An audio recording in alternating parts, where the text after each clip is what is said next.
Well, welcome back to the Valley Hoops Insider website and podcast. Harry Schroeder with you today, and really privileged to talk to the brand new head coach at University of Illinois Chicago. The Flames have a new coach, and he is Rob Ehsan, and we bring him into the conversation today. And appreciate you doing this today. We're going to hit a whole bunch of different kind of topics today, if we possibly can, and see how this goes.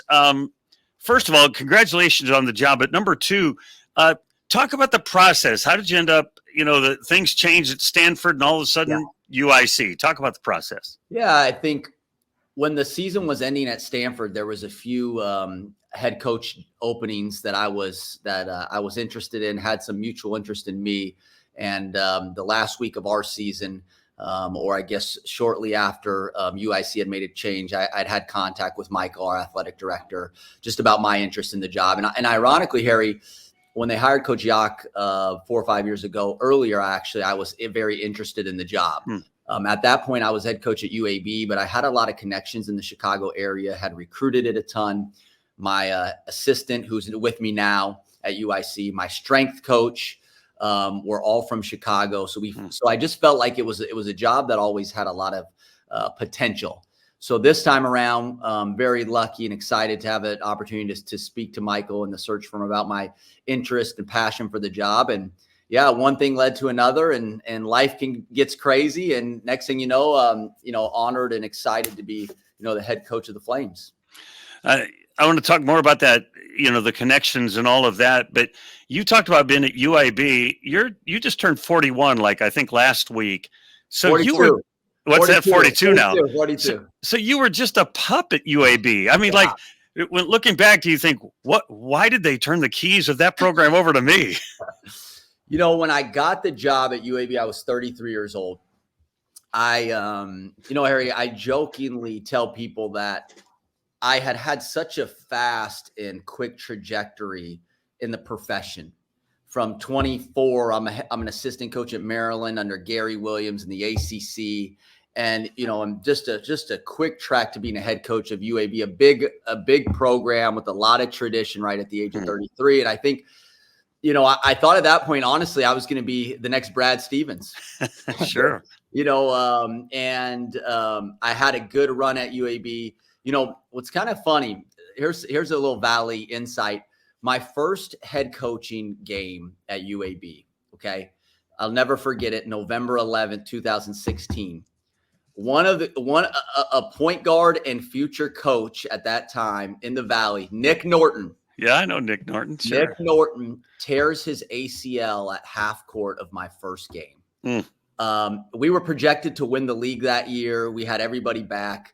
And from there, when you lose your quarterback, right? When you lose your Tom Brady, if you will, it made it a little bit more challenging that year. And we figured it out a little bit. But yeah, it was, I was super young. I still am young. I'm grateful because I still think I have a lot of youthful energy about myself. I think it helps. And this time around, just so much more perspective.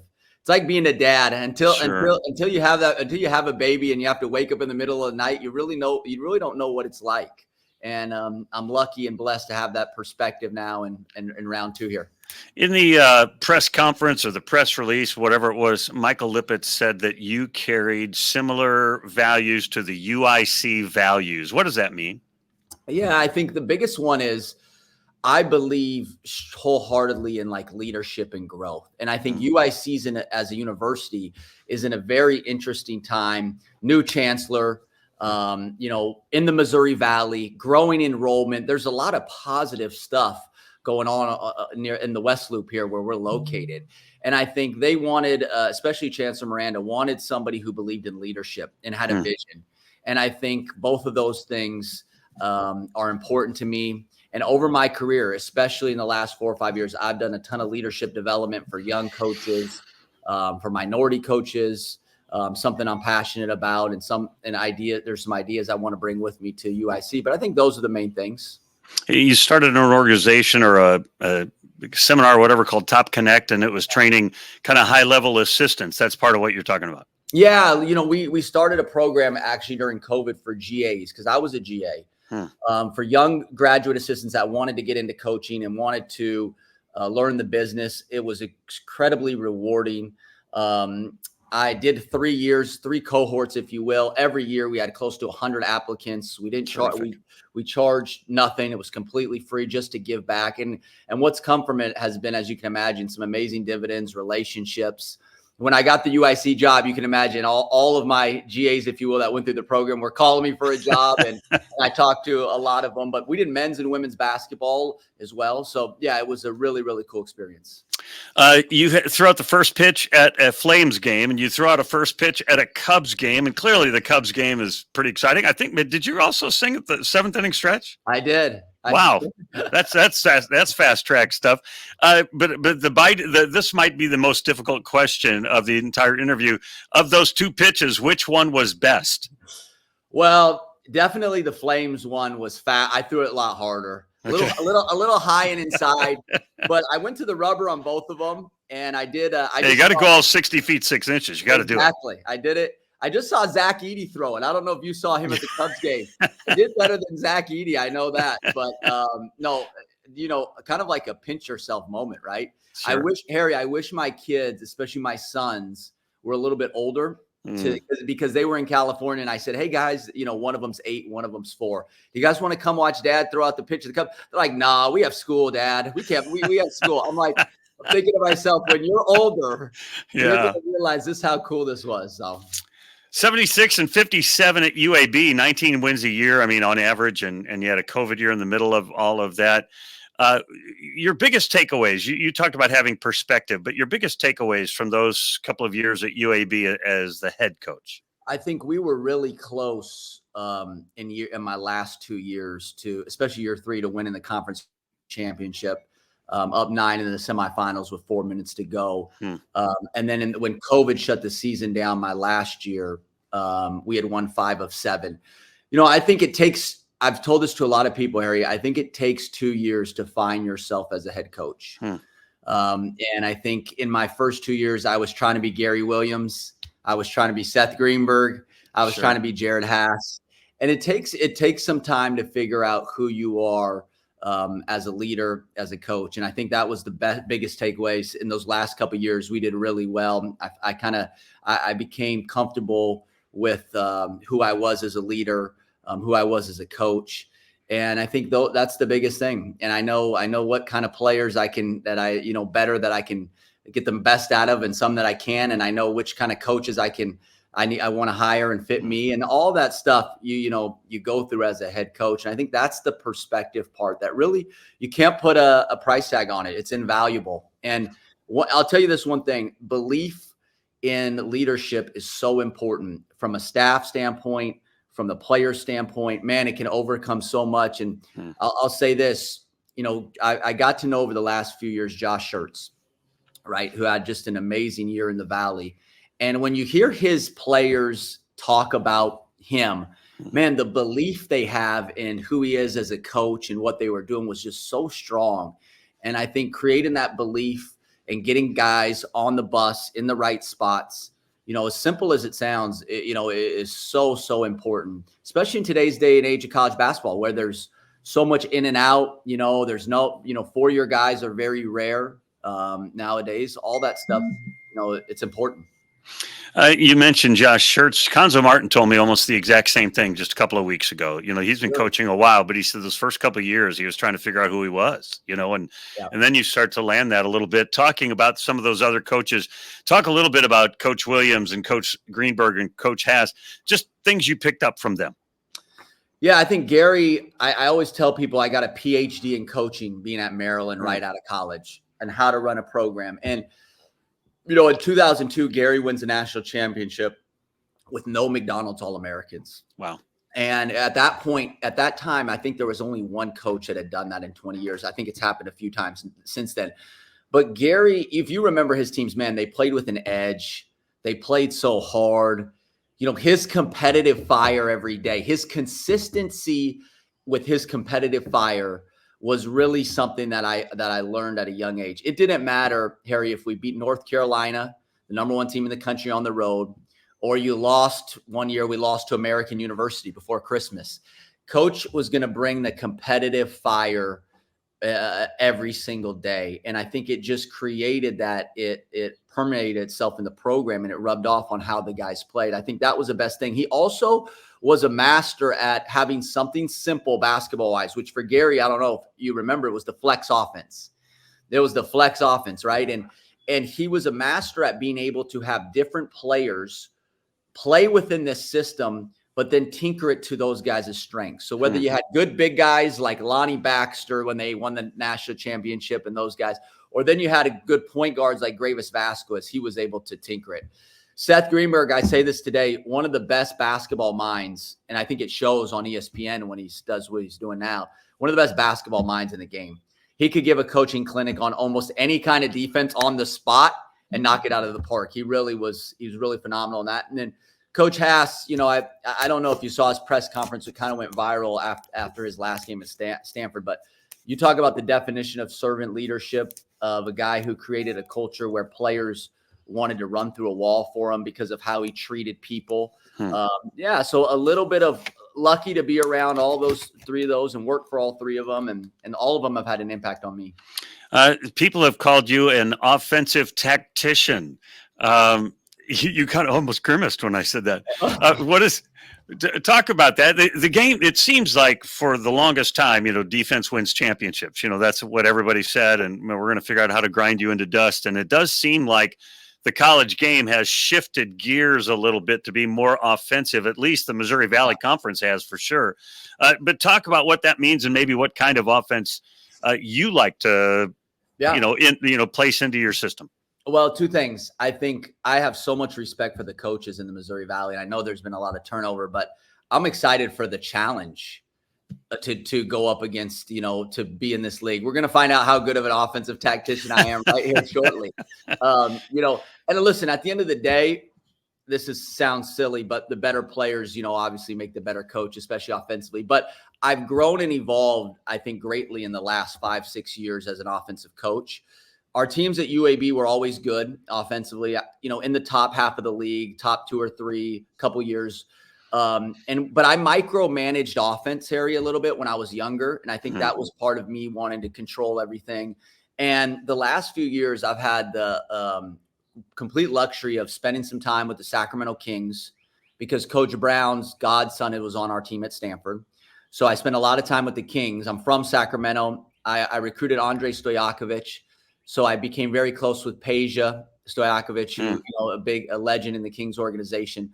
The other one I got to spend some time with here, being in the Bay Area, is Steph Curry, his trainer, Brandon Payne, in the Warriors group too. And Mike Brown obviously coached for the Warriors as well. So in the last couple of years, there was a lot of the Kings, Warriors kind of influence that we took with us to Stanford 2 years ago. A banner year offensively for us at Stanford, one of the highest rate efficient, years in 20 years at Stanford. This year, top 4 in the league, I think, in the Pac-12 as well.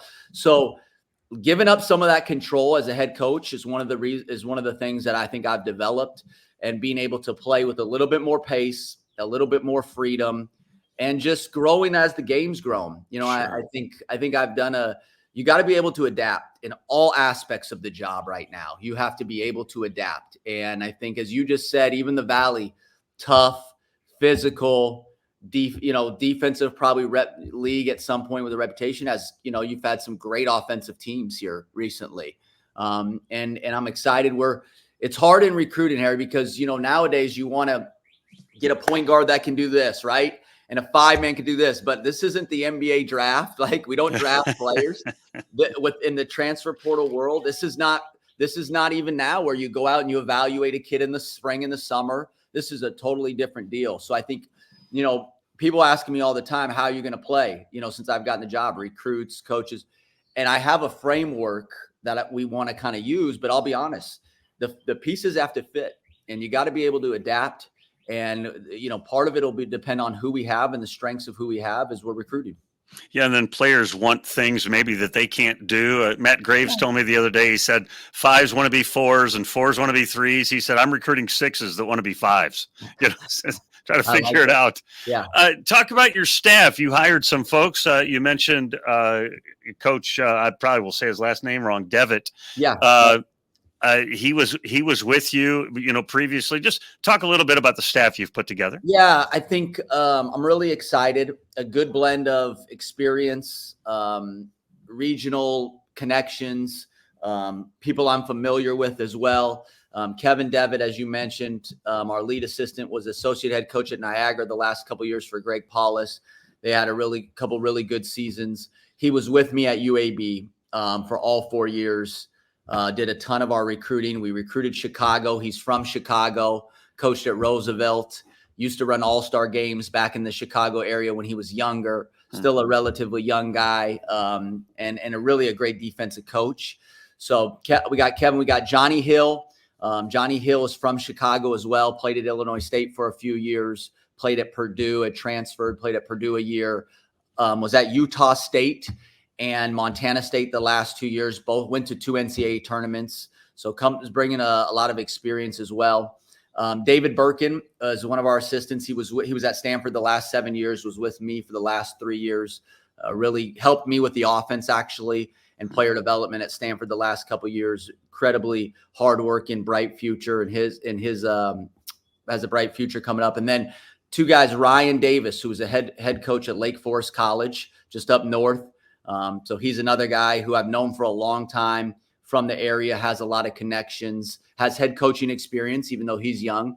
And then Jamie Smith is our assistant coach / player development. And Jamie is from Birmingham, has an incredible story, was a Division II player, no Division I scholarship offers coming out, had an amazing career, played professionally for 10 years, went to the highest levels of Europe.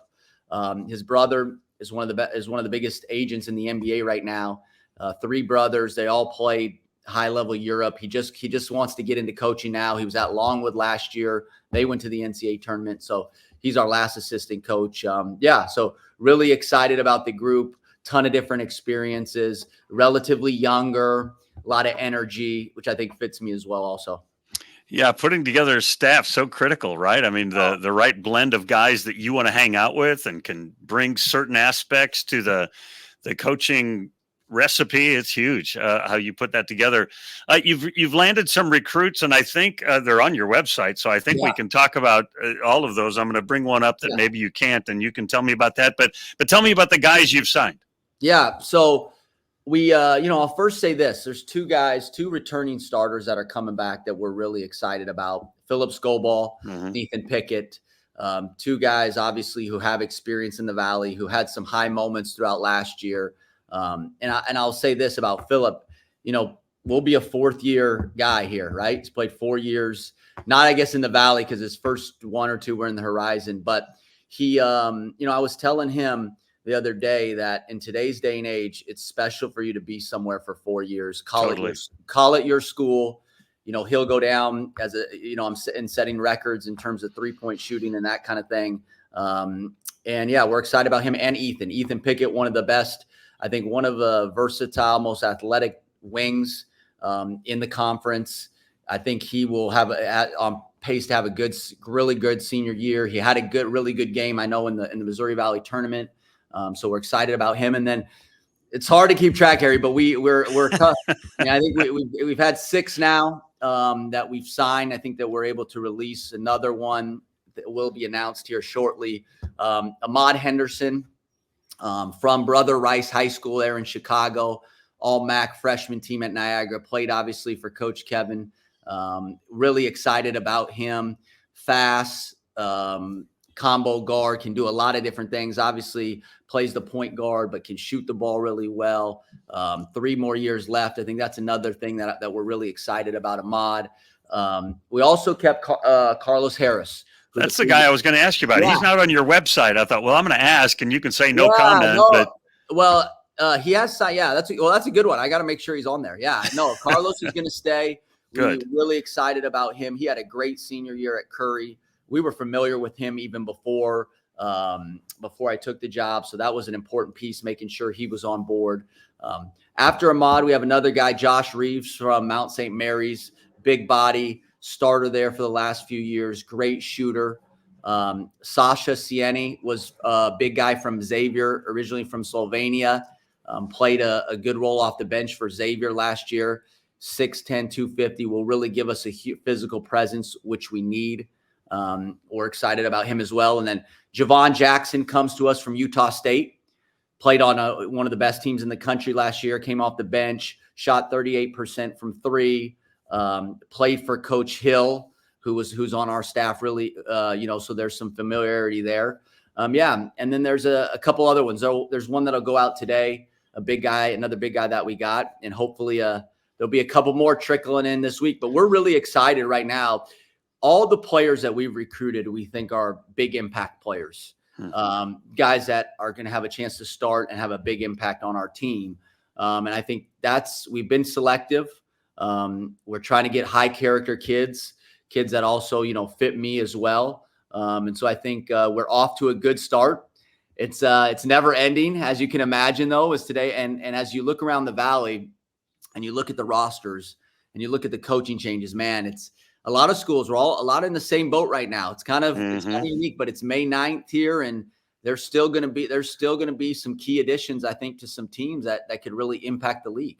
Yeah, I think every team still needs a guy or two or more. And I wanted to ask you about that. It's, you're back to head coaching. You were an assistant before, but what I call the portal pandemic. I mean, the mixture of all of these things at one time has made recruiting just different than it's ever been before. And I don't know how you navigate all of those waters. I keep a chart of all of the players that are coming and going, right? I've got a spreadsheet of everybody in the Valley and the Ohio Valley Conference. And I color code them based on whether they're junior college guys or NCAA transfers or high school guys. And the colors have radically changed, if I can say, this year as compared to even last year. You're looking everywhere, and yet you have to be very mindful of the portal and then what kind of NIL opportunities UIC provides. So, Harry, how long have you been doing that? A couple of years, yeah, number of years, yeah. This is a secret document, I'm guessing, huh? You're not allowed to share it? It's a secret. I don't know. It's on my computer. I don't know how secret that is. Yeah, that's cool. Yes, I think one of the things we have to sell at UIC is location. And we are one of the only, you tell me, I'm still learning the geography, but obviously we're the only school with the media market and the place that we're in Chicago, one of the greatest cities in the world. So I think selling that is a big part of what we need to do to be successful in recruiting.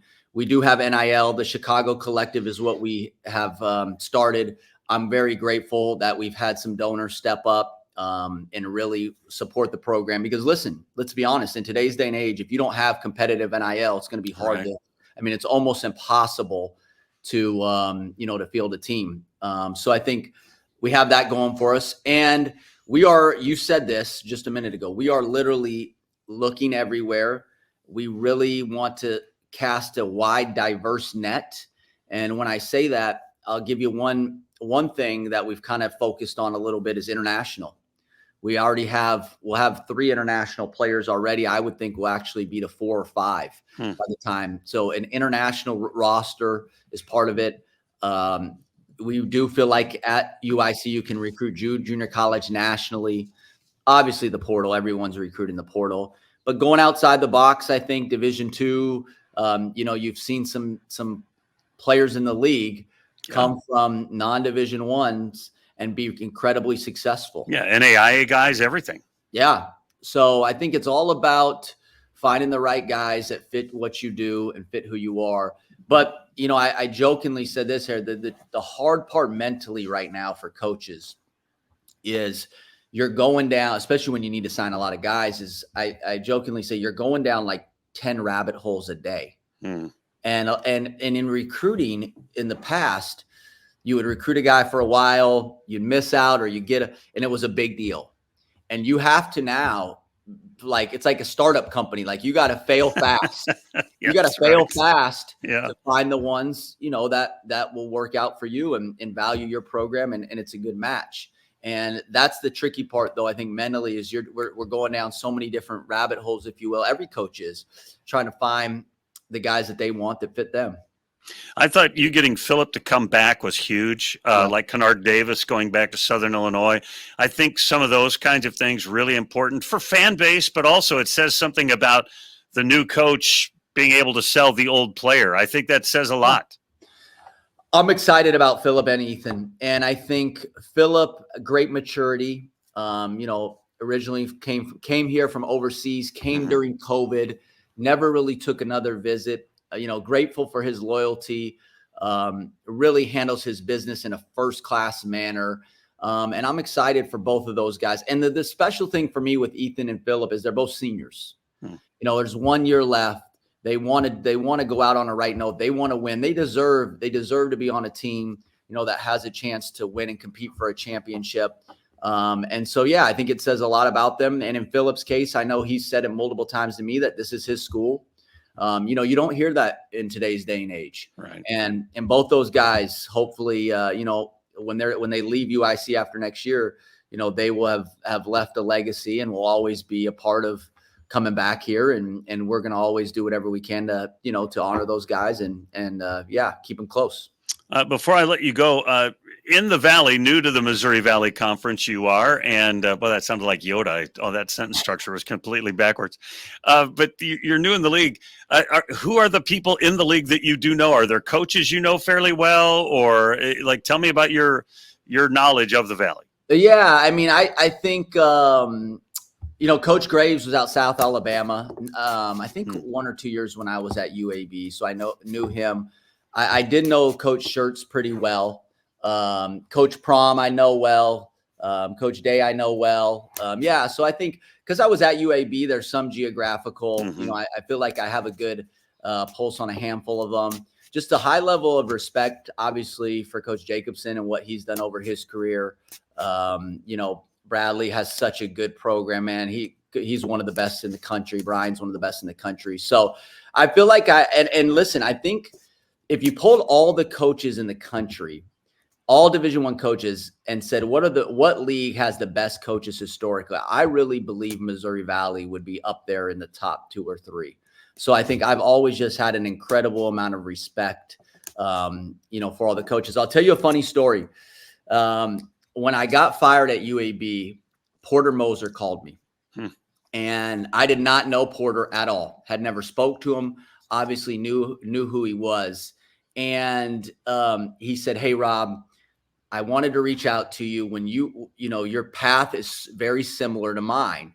And I said, "Really?" And he said, "You got to go look at what happened to me at Illinois State back in the day." And I didn't even know the situation. He says, "Very similar, man. You got screwed, yada, yada, yada." All the coach, it was a really cool phone call, and it kind of struck up a friendship, right?